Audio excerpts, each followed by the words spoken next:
లలితా మాతా శంభుప్రియా జగతికి మూలం నీవమ్మా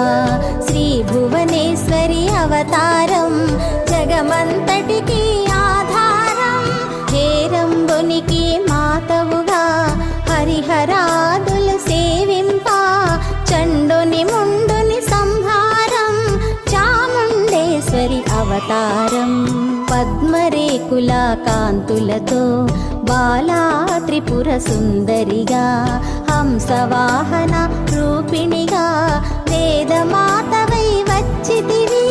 శ్వేత వస్త్రము ధరించి అక్షరమాలను పట్టుకొని భక్తి మార్గము చూపితివి జ్ఞాన జ్యోతిని నింపితివి